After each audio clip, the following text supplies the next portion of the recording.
Well, the world's screaming bloody murder on tariffs, but we're stopping in Wisconsin first because the Supreme Court race came out exactly like everybody on the left was hoping it would. Compared to last year's presidential race, Republicans lost ground in every corner of the state, including the rural country counties.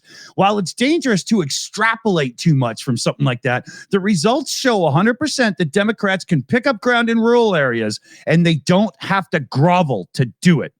Right. So it came down to this woman here, Susan Crawford, who won, and some conservative guy named Brad Schmuck. Right. And no single policy issue dominated this whatsoever. The campaign was unquestionably and 100% about the Trump administration and the influence of Elon Schmuck.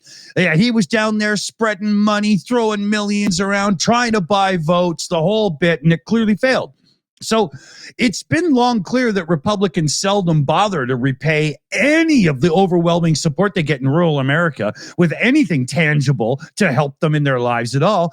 But the second Trump administration has quickly turned the usual GOP indifference into something much more, a genuine assault on rural Americans. And in my view of the world right now, they're already voting. They're already feeling it because this was only a Supreme Court issue. I mean, only Supreme Court, sure. But the Republicans won that state by a small margin in the election. Susan Crawford here, crushed them in this one. Well, 10% lead. 24 points. Was it? Yeah. Yeah. So it was big, and I think that shows a real swing to the thinking already, right? I mean, think about it this way. The Biden administration had programs in to help rural America in a lot of ways. And the supposed Department of Government Efficiency has cut agriculture promotions and agencies. They dismantled USAID, which bought billions of dollars in American crops to distribute it overseas. $42.5 billion was allotted to extend broadband in every home in North America. That's been killed. And guess where that money's going to be going? To satellite connections. Geez, I wonder who's getting those contracts. Give it a guess. Give it a guess. Have a think. Yeah. Who do you think it is? So, I mean, I hope this is the start of some real grassroots groundswell, and the protests and stuff, which we'll be talking about in another video very, very soon, amount to a lot, not just a little, a lot. A lot, please. Huge. Well, more news on tariffs, though. I'm assuming you finished, yeah? Yes. More news on tariffs, because obviously Donald Trump, the guy who is as useful as a glow-in-the-dark, Jesus Christ, what do you call them again? What do they call those things again? Condoms? I fucked up. A glow-in-the-dark sundial. That was the gag I was trying to get to. Moron.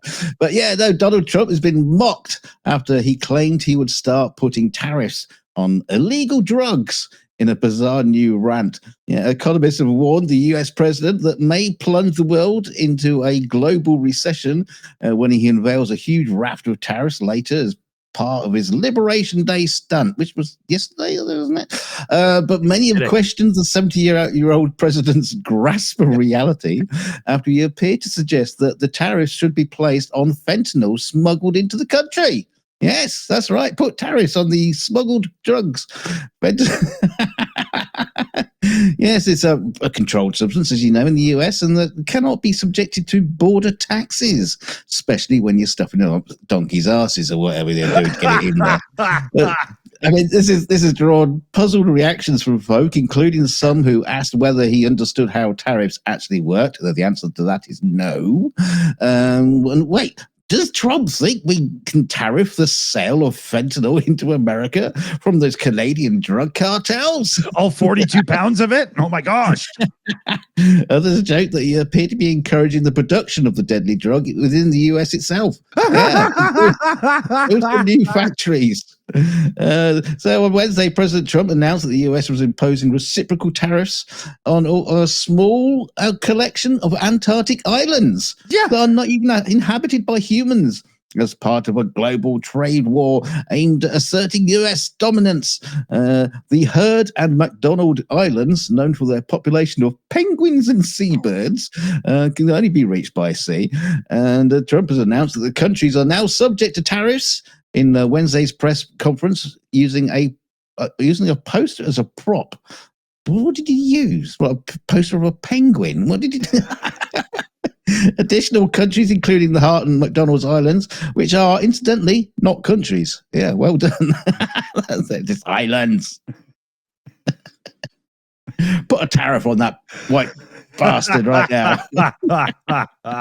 Yeah, there'll be no more importing of polar bears or penguins, unfortunately. That's right, especially if you try to get them in your pants like the turtle guy.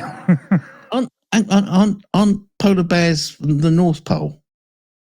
Yes, there's penguin South Pole. Yeah, there is that. That's an odd.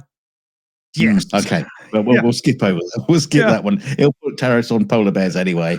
This story makes about as much sense as the goddamn tariff trade war anyway, so it's absolutely appropriate. Oh, dear. So we don't want to keep you too long because we know you don't have an attention span. We'll be back with another video soon. Like, share, and subscribe. Leave a comment. Do something ridiculous. Be useful.